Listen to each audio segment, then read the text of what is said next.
शुचि सुविचित्र सुभोगमय सुमन सुगंध सुपास पलंग मंजुमन दीप जन सब विधि सकल सुपास।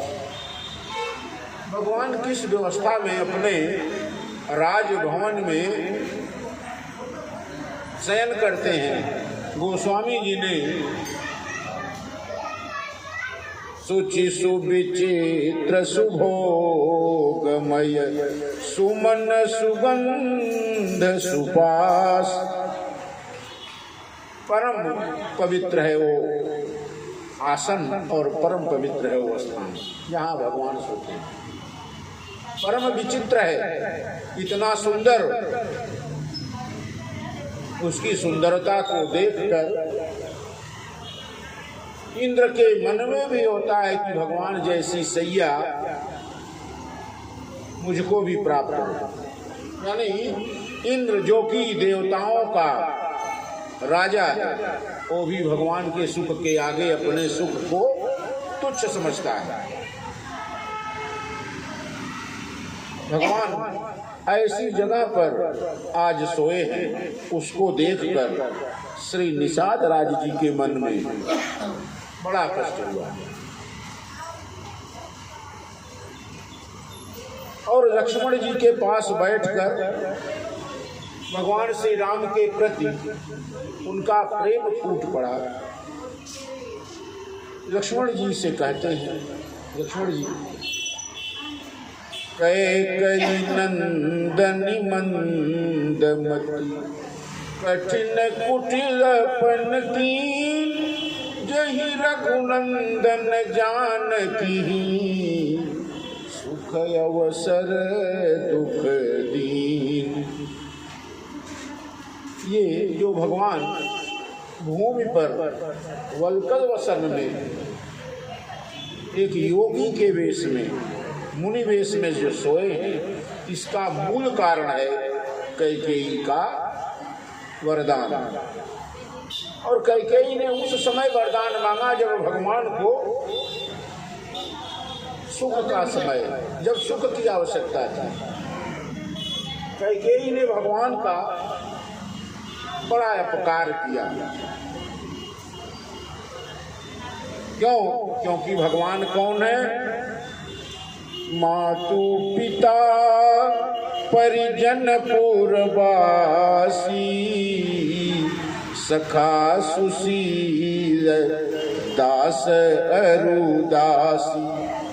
और जो गवही जी नहीं प्राण की नाई मही सोवत तेई राम गोसाई। भगवान आज भूमि पर सोए हैं, ये मां कैकेयी की देन है। क्यों? क्योंकि पिता भगवान श्री राम के पिता हैं महाराज दशरथ। पिता जनक जग विदित प्रभाव। महाराज दशरथ के पिता महाराज राम आज बनते, लेकिन श्री दशरथ जी के वचन को सत्य करने के लिए भगवान ने माँ कैकेयी के वरदान को स्वीकार कर लिया और आज भगवान भूमि पर सोए हुए। वल्कल वसन, वल्कल वसन का मतलब होता है मुनि वेश। और माँ जानकी, कल ये प्रसंग में आया था कि माँ जानकी जिस पिता की पुत्री हैं, पिता जनक जग विदित प्रभाव ससुर सुरेश सखा रघुराऊ। रामचंद्र पति सोबई देई सोवत मही विधि बामन के। पिता श्री जनक जी महाराज राजाओं की सभा में बैठते तो राजाओं के सिरमौर और मुनियों की सभा में बैठते तो मुनियों के सिरमौर होते। पुण्य जनक जी महाराज की पुत्री मां जानकी आज भूमि पर सोई हुई है। गोस्वामी जी कहते हैं, सिय रघुबीर की कानन जोगू कर्म प्रधान सत्य कहलोगु। क्योंकि व्यक्ति अपने अपने कर्मों का भोग स्वयं भोगता है। अच्छे कर्म करेगा तो निश्चित रूप से उसका उस प्रकार से भाग्य बनेगा। आखिर भगवान ने ऐसा कौन सा कर्म किया जिसके कारण उनको बन बन भटकना पड़ रहा है? तो भगवान का कर्म आगे वर्णित है, समय आएगा तो सब। तो भगवान ने माता कैकेयी को जो वचन दिया कि माँ आपकी आज्ञा का पालन होगा, उसलिए आज भूमि पर सोए हुए हैं। और लक्ष्मण जी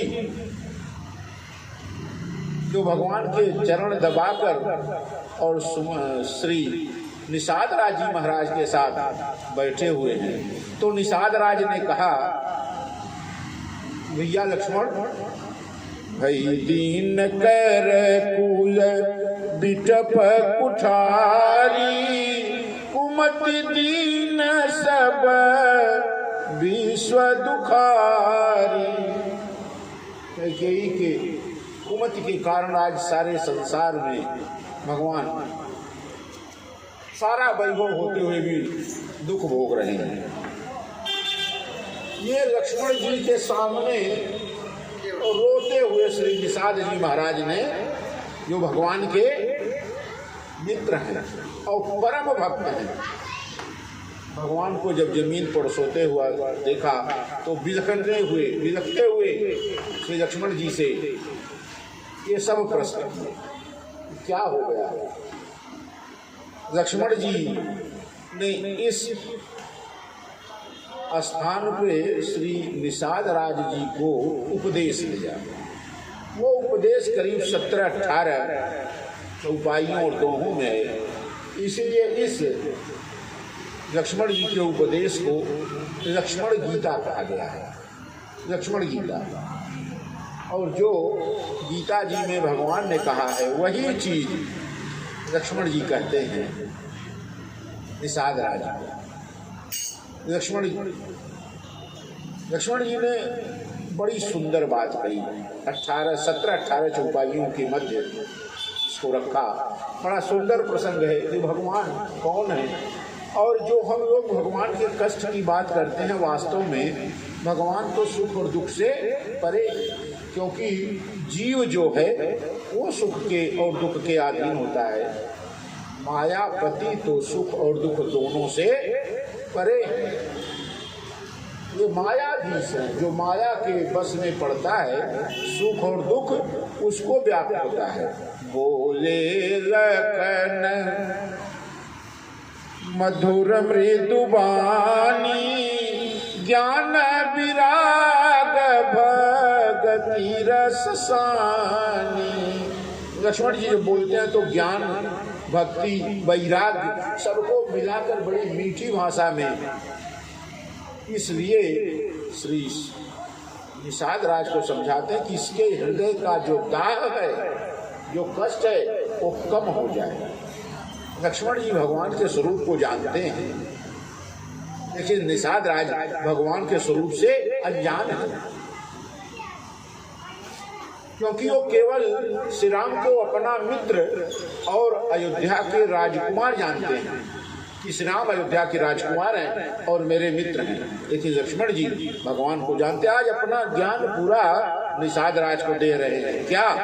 काहू न को दुख सुख कर दाता, और निज कृत कर्म भोग सब भ्राता।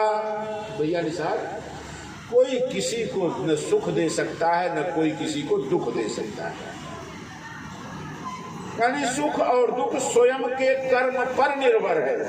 काहू न को सुख दुख कर दाता, निज कृत कर्म भोग सब भ्राता।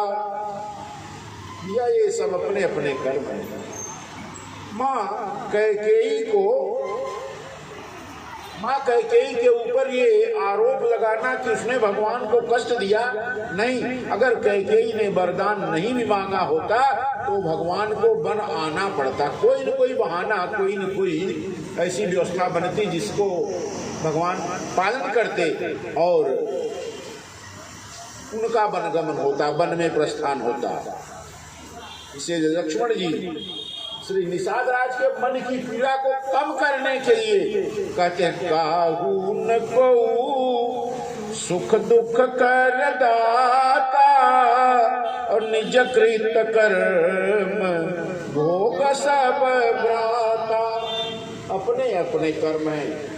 क्या क्या? योग वियोग भोग भल मंदा, हितया नहित मध्यम ब्रह्म फंदा।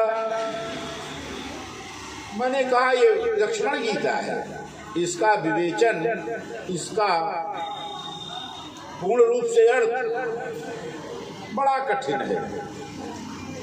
भगवान को साक्षी मानकर लक्ष्मण जी अपनी जो वाणी है उससे श्री निषाद राज के हृदय की दग्धता को कम करने का प्रयास करते हैं। जो उसके दिल में जो कष्ट है उसको कम करना चाहते हैं। कहते हैं निषाद राज से कि योग यानी किसी को किसी से मिला देना और किसी से किसी को दूर कर देना, वियोग कर देना। योग वियोग अभोग भल मंदा, हितया नहित मध्यम ब्रह्म फंदा। ये हित, किसी के हित की बात हो, किसी के अहित की बात हो, ये प्राणी के बस की बात नहीं है। ये तो उसका भ्रम है, क्योंकि जो ईश्वर ने निर्धारित कर रखा है, योग होना होगा, संयोग होना होगा तो संयोग होगा, वियोग होना होगा तो वियोग होगा, हित होगा, होना होगा तो हित होगा। और यदि अहित होगा, विद्ना ने ईश्वर ने लिख रखा है, तो कोई टाल नहीं सकता। तो जोग वियोग भोग भल मंदा, हितया नहित मध्यम ब्रह्म फंदा। बड़े सुंदर दग्धता को कम करने के लिए श्री निषाद राज भगवान के परम मित्र हैं, भगवान का वास्तविक स्वरूप नहीं जानते। लक्ष्मण जी ने फिर आगे कहना शुरू किया, जन्म मरण जहाँ लगी जग जालू, संपत्ति विपत्ति कर्म रुकायु। जरा देखिए कितना सुंदर बात। जन्म लेना, आप कहाँ जन्म लेंगे, किस योनि में जन्म लेंगे, ये आपके बस में ईश्वर। और किस अवस्था में किस प्रकार से मृत्यु होगी वो भी अपने बस में नहीं है। दोनों अपने बस में, न तो जन्म अपने बस में है, न तो मरण अपने बस में नहीं है। जन्म मरण जहाँ लगी जग जालू, संपत्ति विपत्ति कर्म रुकालू। जरा ये देखिए, संपत्ति भी अपने बस में नहीं कि आप अपने मनमानी अपने हिसाब से संपत्ति कमा सकें, और विपत्ति ये नहीं है कि विपत्ति आपके हिसाब से आए। कर्म आपके द्वारा निर्धारित नहीं होता, और काल अपने आप चलता रहता है, काल भी आपके बस में नहीं है। तो निषाद राज ये सब जन्म मरण जहाँ लगी जग जालू, संसार में ये जंजाल है संसार का, ये सांसारिक रीति है कि जन्म मरण कर्म काल संपत्ति विपत्ति हित अनहित ये सब अपने बस में नहीं। और योग और वियोग, संयोग भी और वियोग भी ये ईश्वरी विधान है। जन्म मरण जह लगी जग जालू, संपत्ति विपत्ति कर्म रुकालू। ये सब चीजें आप गिन सकते हैं कि क्या क्या चीज हमारे हाथ में नहीं है। योग वियोग भोग ये आपके बस में नहीं है। ईश्वर ने आपको सुख लिखा है तो आपको सुख मिलेगा, और दुख लिखा है आपके सुखी जीवन में भी दुख आ जाएगा। जन्म मरण का चक्कर है ये आपके अपने बस में नहीं है, क्योंकि ये संसार का चक्र है, संसार का जाल है। संपत्ति विपत्ति कर्म अरुकालू ये सब ईश्वरीय विधान है। ये सब कुछ आपके बस से होने वाला नहीं है। और क्या क्या धरनी धाम धन पुर परिवार, सरग नरक जह लगी व्यवहार। लक्ष्मण जी ने एक भी चीज छोड़ा नहीं कि स्वर्ग हो नरक हो, धरती धरनी धाम धुन पुर परिवार। देखिय सुनिय गुनिय मन माही, मोह मूल परमारथ नाही। लेकिन व्यक्ति इनके चक्कर में सोचता है कि ये मेरे द्वारा किया गया है, यही उसका मोह है या ज्ञान है। क्योंकि जब व्यक्ति परमार्थी हो जाएगा ये सब किसके ऊपर छोड़ देगा? ईश्वर के ऊपर छोड़ देगा। जब तक मोह के अधीन है तब तक सोचता है ये सब मैंने किया है। और निषाद राज सपने होई भिखारी नृप, रंग नाक पति होई, और जागे लाभन हानि कछु, तिमि प्रपंच जिय जो। एक व्यक्ति ने सपना देखा, स्वप्न में उसके आया कि मैं राजा बन गया और पूरा राजसी व्यवस्था में वो रह रहा है, ये सपने में। और जब उसकी नींद खुली तो फिर उसी वो बिस्तर पे पटे हुए बिस्तर पे पड़ा था। तो लक्ष्मण जी ने कहा बताइए सत्य क्या है? सत्य तो ये है वो जो अपने बिस्तर पे पड़ा है वही है। लेकिन जब स्वप्न देख रहा था वो राजा के पूरे कार्य कर रहा था, मंत्रियों को बुला रहा था, सबको किसी को सजा दे रहा था, किसी को पुरस्कार दे रहा था। और राजा तो बताइए सत्य क्या है? सत्य तो वो है जो वर्तमान में है। तो सपने हो भिखारी नृप, भिखारी भी स्वप्न देखता है तो लगता है मैं राजा हूं। इसी प्रकार से इस जगत में जो प्राणी आए हैं वो स्वयं को तो सोचते हैं कि सब कुछ हमारे द्वारा हो रहा है। वास्तविकता ये है कि सबके पीछे भगवान का हाथ कार्य करता है, भगवान कार्य करते हैं। सपने होई भिखारी नृप, रंक नाकपति होय। नाकपति मतलब स्वर्ग। एक भिखारी स्वर्ग का राजा बन गया। और जागे लाभ नहानि कछु, तिमि प्रपंच जिय जोय। उसी प्रकार से संसार का प्रपंच है जो भगवान ये अपनी लीला कर रहे हैं ना, ये संसार में आ रहे हैं, आए हैं तो सबको दिखा रखिए। जगत के प्रपंच को सबको करना पड़ेगा।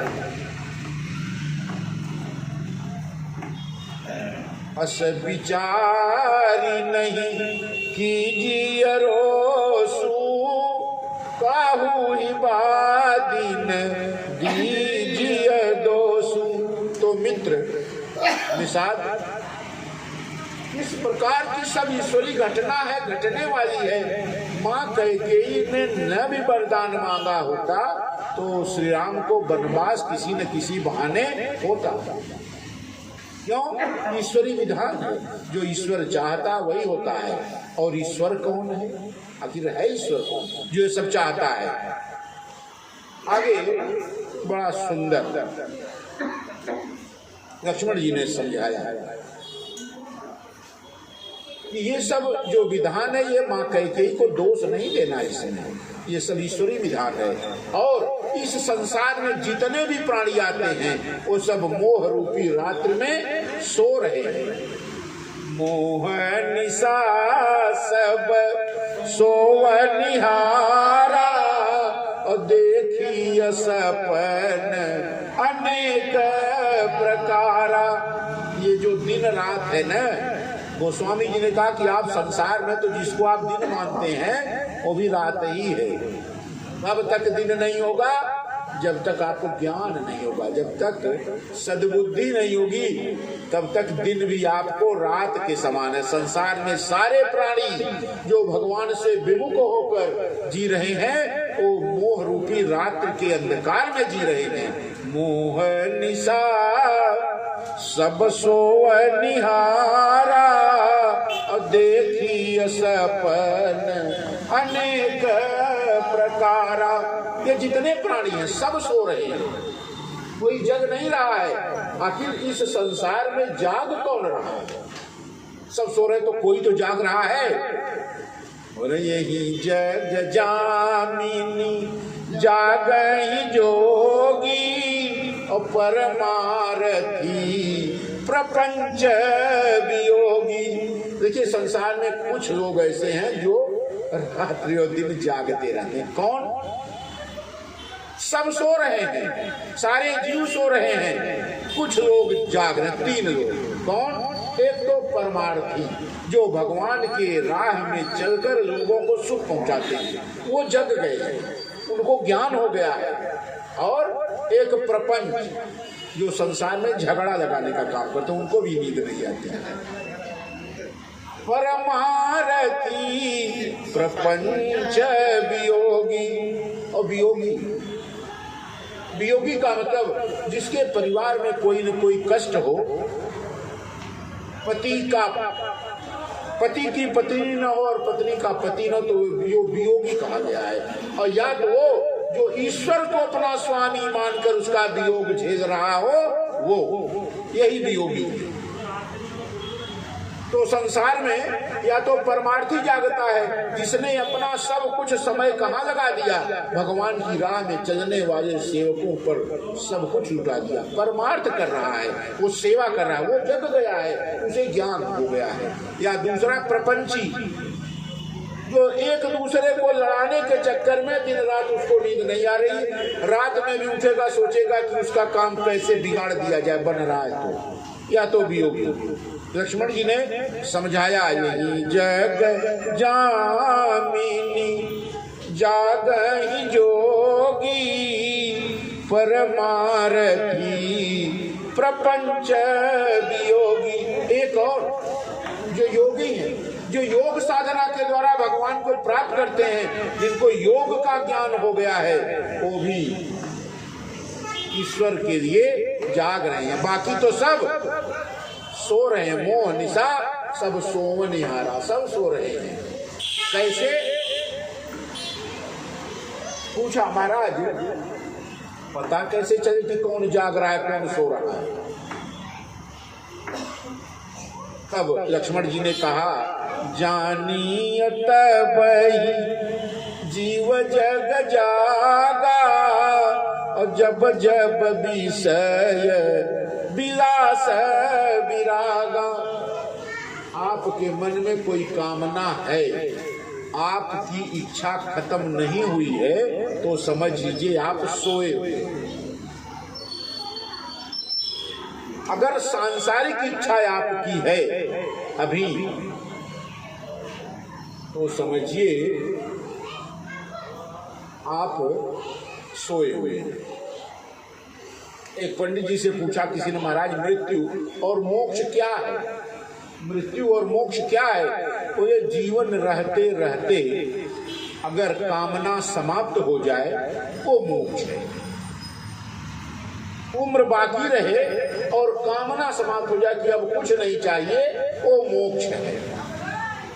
और जीवन बीतते बीतते कामना बनी रहे और कामना में ही प्राण चले जाएं, वो मृत्यु है, वो मृत्यु है। यानी इच्छा रही गई और अंत समय आ गया, भगवान के मार्ग में नहीं चले, भगवान की कथा नहीं सुनी, भगवान का ध्यान नहीं किया, भगवान के मंदिर में जाकर कुछ सेवा नहीं की, तो समझिए आपने मृत्यु को प्राप्त कर लिया, मृत्यु हो गई। और आपने ये सब काम कर लिया अपने जीवन के रहते, तो समझिए आपने अपने जीवन में ही मोक्ष को प्राप्त कर लिया। जानिए तब जीव जग जागा, जब जब विषय विलास विरागा। विषय से विलास से वैराग्य हो जाए। विषय मतलब इच्छा और विलास मतलब भोगने की इच्छा, सुख भोगने की इच्छा समाप्त हो जाए, तो समझिए वो व्यक्ति अपने जीवन में जाग गया है। यानी मृत्यु और मोक्ष दोनों जीवन में संभव है। तब होई विवेक, क्योंकि जब ज्ञान होता है, विवेक का मतलब होता है ऐसा ज्ञान,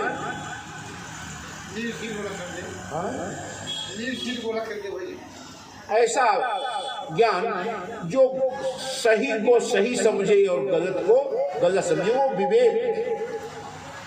जैसे ज्ञान तो है कि दूध और पानी एक में मिला हुआ है, ये ज्ञान है, लेकिन दूध से पानी को अलग करने की क्षमता हो, वो विवेक। कैसे अलग किया जाएगा? कोई विवेक मोह भ्रम भागा, और तब रघुनाथ चरण अनुरागा। जब विवेक होता है ना, तो मोह रूपी भ्रम जो है वो भाग जाता है, अंधकार चला जाता है। क्योंकि विवेक रूपी सूर्य जब उदित होता है तो मोह रूपी अंधकार अपने आप समाप्त हो जाता है। कोई विवेक मोह भ्रम भागा, और जब विवेक हो जाएगा मोह चला जाएगा। अज्ञान, मोह मतलब अज्ञान होता है। गोस्वामी जी ने श्री रामचरितमानस में अज्ञान को मोह कहा है। तब रघुनाथ चरण अनुरागा, तब भगवान के चरणों में प्रेम होता है। कब? जब विवेक जाग जाए, अज्ञान समाप्त हो जाए, तो भगवान मिलेंगे नहीं, तब आपका मन भगवान के चरणों में लगना प्रारंभ होगा। ध्यान दीजिएगा, ऐसे अज्ञान समाप्त हो जाए। आप ये जान लीजिए सब एक जैसे हैं, इतना के मुंह से कह दीजिए नहीं, हृदय से आप समझ लीजिए कि दुनिया में कुछ भी अस्थाई नहीं है, ईश्वर को छोड़कर, और उस रास्ते पर आप चल पड़े, तब भगवान के चरणों में आपको प्रेम होगा, तब भगवान के मार्ग में आप चलना प्रारंभ करेंगे। कोई विवेक मोह भ्रम भागा, तब रघुनाथ चरण अनुरागा। और ये कौन कह रहा है? लक्ष्मण जी, जो भगवान की सेवा के लिए समस्त अयोध्या के सुख को त्याग कराए हैं। और तब कहा परम परमार्थ क्या है? पूछा कि परमार्थ तो ठीक है, परम परमार्थ क्या है? लक्ष्मण जी परम परमार्थ बताते हैं। सखा परम परमार्थ ये हूँ, मन क्रम बचन राम पद ने हूँ। सबसे बड़ा परमार्थ है मन से, वचन से और कर्म से। मन से भगवान में, वचन से भगवान में और कर्म से भगवान में जो लीन रहता है वो परम परमार्थी है। जो भी काम करे भगवान को सुपुर्द कर दे, भगवान को न्यौछावर कर दे, भगवान को समर्पित कर दे, वो परम परमार्थी है। आपने करोड़ों रुपए कमाया और करोड़ों रुपए में सब दबाते चले गए तो आप स्वार्थी हैं। संसार ने आपको बहुत दिया, आपने क्या दिया? जैसे जो बड़े बड़े लोग हैं वो अपनी आय का 2, 4, 10% भगवान के कार्य में लगा देते हैं। क्यों? वो परम ध्यान दीजिएगा, परम परमार्थ तो उनको ईश्वर ने दिया है। सबसे आसान तरीका परम परमार्थ करने का गरीबी में, अगर आपको 10 रुपए की आमदनी हुई है और आपने 2 रुपए भगवान के लिए लगा दिया तो 10,000 करोड़ देने वाले से आपका नंबर आगे लिखा जाएगा। क्यों? क्योंकि उसको बड़े धनिकों को तो मालिक ने दिया है, ईश्वर ने दिया है, तब वो दे रहा है। आप अपने खर्चे में से काट कर भगवान के चरणों में समर्पित कर रहे हैं तो आपका नाम आगे लिखा जाएगा। ये परम परमार्थ है। सखा परम परमार्थ ये मन क्रम बचन राम पद नेहु। राम के चरणों में मन से, वचन से, कर्म से रत रहना, हे मित्र निषाद, ये परम परमार्थ है। क्यों? क्योंकि राम है कौन? राम ब्रह्म परमार्थ रूपा। ये जो राम को आप देख रहे हैं, प्रभु को, यही परमार्थ का स्वरूप है। ये ब्रह्म है, ये परमार्थ है। अपने लिए सुख नहीं, दुख नहीं, अपने लिए कुछ नहीं, न अपने लिए सुख भोगना, न अपने लिए दुख भोगना। सखा परम परमार्थ ये हूँ। इसलिए श्री राम परम परमार्थी है, क्योंकि राम ब्रह्म है। राम ब्रह्म परमार्थ रूपा अभिगत अलख अनादि अनूपा। ये राम परम ब्रह्म है, अभिगत। ये न तो कभी गए और न कभी आए। अलग, इनको देखना और न देखना दोनों समान है। अनादि है और अनूप है, अनुपम है। भगवान की, श्री राम की छवि और किसी से नहीं मिलती, इसीलिए राम को परम ब्रह्म कहा गया है। राम ब्रह्म परमार्थ रूपा अभिगत अलख अनादि अनूपा। अभिगत है, अलग है, अनादि है, अनंत है। इनको किसी सीमा में बांधा नहीं जा सकता। न इनका आदि है और न अंत है। भगवान असीम है, अनंत है, अभिगत है, अलग है।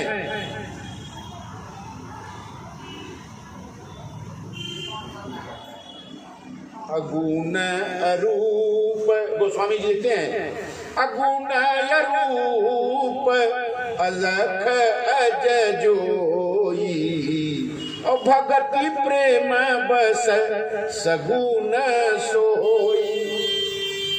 अगुण अरूप अलख अज जोई और भगत प्रेम बस सगुण सोई। जो गुणों से रहित है फिर भी गुण धारण कर देता है, जो निर्गुण है फिर भी गुणों के अंदर, गुण मतलब पांच भौतिक शरीर को ग्रहण कर लेता है। अगुण। अरूप, जो रूप से रहित है वो रूप धारण कर देता है। अलग, जिसको कोई देख नहीं पाता, वो सामान्य व्यक्ति की नजरों में दिखाई भी पड़ता है। अज, जो जन्मता नहीं, जन्म नहीं लेता, वो भी जन्म लेता है। किसके कारण? भगत प्रेम बस सगुण सोई। वो भक्तों के कारण आता है, वो अपने लिए कुछ नहीं, क्योंकि भगवान ये सब गुणों से रहित है। इच्छामय नरवेश समारे। भगवान ने इच्छा, अपनी इच्छा से मनुष्य का शरीर धारण किया। अगुण अरूप अलख अज जोई भगति प्रेम रस सगुन सोई। वही भक्तों के प्रेम में पड़कर सगुण साकार सच्चिदानंद पृथ्वी पर अवतार के रूप में आकर और सामान्य भक्तों के घर जा जाकर दर्शन देता है। जरा देखिए, अगर भगवान जनकपुर में न गए होते तो सबको दर्शन कैसे मिलता? अगर भगवान का वनगमन नहीं होता तो भरद्वाज जी से भेंट कैसे होती? संपाति जटायु जी से मुलाकात कैसे होती? सुग्रीव, हनुमान, ये सब कैसे मिलते? विभीषण से मुलाकात कैसे होती? जो ऋषि महात्मा है तमाम सर्वभंग ऋषि जैसे अत्रि मुनि, माँ अनुसुईया का दर्शन भगवान को कैसे मिलता और इनको भगवान का दर्शन कैसे मिलता? तो भगवान ने क्या किया? इच्छामय नरवेश संवारे, अपनी इच्छा से मानव शरीर में आना स्वीकार किया। इसलिए भगवान कौन है? राम ब्रह्म परमारथ रूपा, यही ब्रह्म है। ये अभिगत, अलग, अनादि, अनुपम है। अलग कोई देख नहीं सकता, फिर भी सामान्य व्यक्ति की नजरों में दृष्टि गोचर होते हैं। अनादि है, इनका आदि और अंत नहीं हुआ, लेकिन भगवान ने जन्म भी दिया और भगवान ने स्वर्गारोहण भी किया। अभिगत, अलग, अनादि, अनुपम है। भगवान के जैसा सुंदर, भगवान के जैसा गुण श्री गीता जी में भगवान कृष्ण ने कहा, पवन पवतामस्मि रामः शस्त्रवृतामहम् झषाणाम मकरश्चास्मि स्रोतसामस्मि जाह्नवी। श्री गीता जी के 10वें स्कंद में पवन पवतामस्मि रामः शस्त्रवृतामहम्, कि शस्त्रधारियों में मैं श्री राम हूं। क्यों? भगवान का शस्त्र कभी भी निर्बल पर, कभी भी न्यायी पर नहीं चला। किस पर चला? जो अत्याचारी हैं, भगवान का बाण, भगवान का शस्त्र उन पर चला।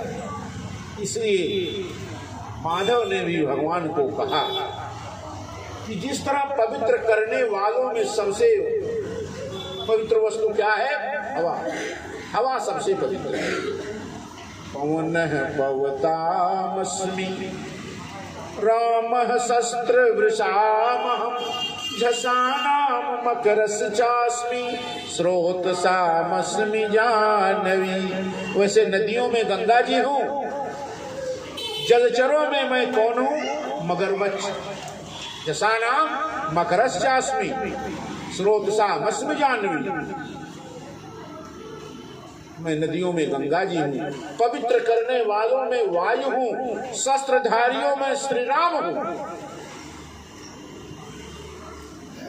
इसलिए राम ब्रह्म परमारथ रूपा अभिगत अलख अनादि अनुपा। और भगवान का गुण क्या है? भगवान का गुण सकल विकार रहित गत भेदा और कहीं नीत नीति निरूप ही वेदा। सकल विकार रहित, भगवान के अंदर किसी प्रकार का विकार जन्म नहीं देता। विकार मतलब दोष। भगवान सर्वथा दोष मुक्त है। और वेदों ने इसलिए भगवान को नेति नेति का नयन नयन नयन यानी अनंत कहा।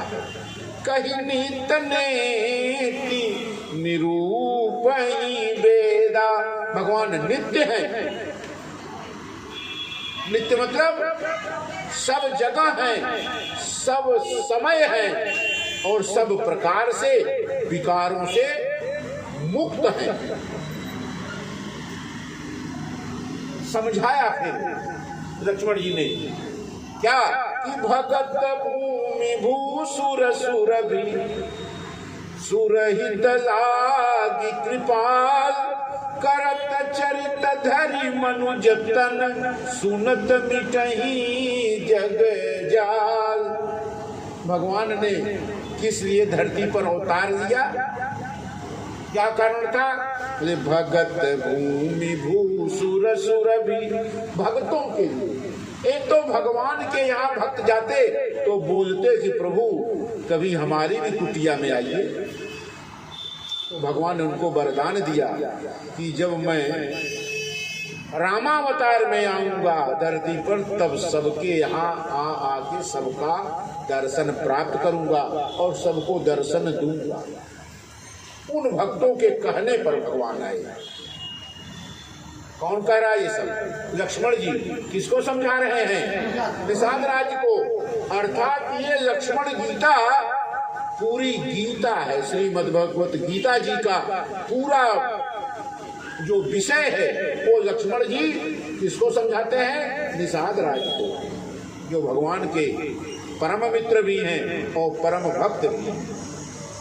तो भक्तों ने बार बार आग्रह किया, इसलिए भगवान धराधाम पर अवतरित हुए और भूमि धरती माता, धरती माता भगवान की श्रीमद् भागवत में एक श्लोक आता है, किंते क्षिति तपो व्रत के सवांग्री स्पर्शोत्सवोत पुलकितांग रुहे विभासी अप्यंग्रि संभव उरुक्रम विक्रमादवा आहो वराह वपुष परिरंभणेन। ये दशम स्कंद में श्रीमद् भागवत में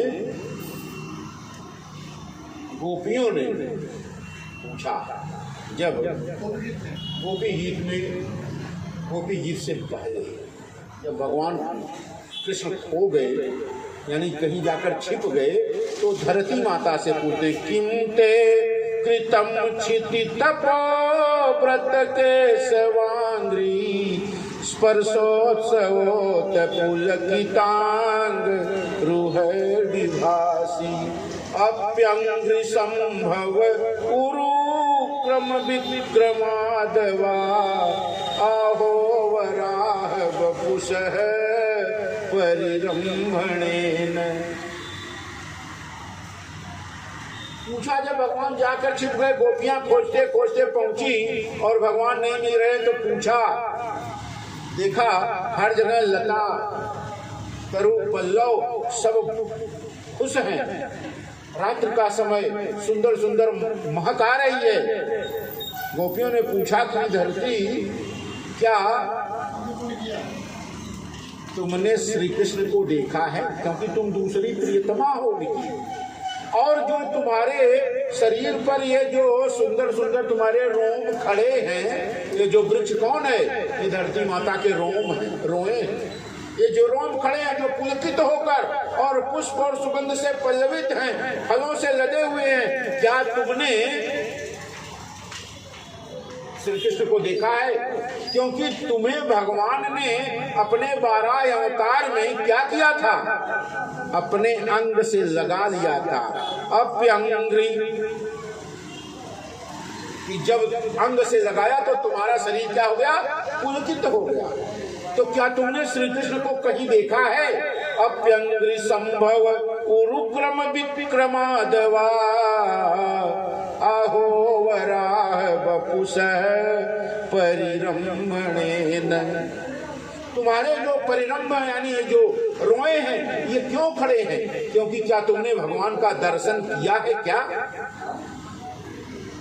तो धरती माता के कारण भी भगत भूमि, भूमि के नाते भी श्री राम जमीन भूमि पर अवतरित होते हैं। तो पहला कारण है भगत, दूसरा कारण है भूमि, भूसुर, भूसुर माने भू मतलब धरती, और सुर माने देवता। तो धरती पर, धरती के देवता कौन है? ये ब्राह्मण है। ये जीते जागते ब्राह्मण देवता हैं। क्यों? ये भगवान की ओर ले जाते हैं। ध्यान दीजिएगा, ब्राह्मण जात न समझिएगा। जो भगवान के मार्ग में आपको ले जाए वो ब्राह्मण है। ये नहीं कि किसी पंडित के घर में पैदा है और वो शराब के नशे में गिरकर ब्राह्मण नहीं है, उसे भी शूद्र कहा गया है। और शूद्र के घर में पैदा हुआ व्यक्ति भगवान का भक्त हो। रैदास जी ब्राह्मणों की पंक्ति में आते हैं। और अजामिल को गाली दी गई श्रीमद् भागवत में। अजामिल ब्राह्मण था लेकिन कर्म से नीच था। तो भगवान उन ब्राह्मणों की सेवा के लिए आते हैं जिन ब्राह्मणों ने भक्तों को श्री राम के मार्ग में आगे बढ़ने का प्रयास करवाया है। तो भगवान भगत भूमि भूसुर सुरभि, सुरभि मतलब गौ माता। भगवान गौ माता के लिए धरती पर अवतरित होते हैं।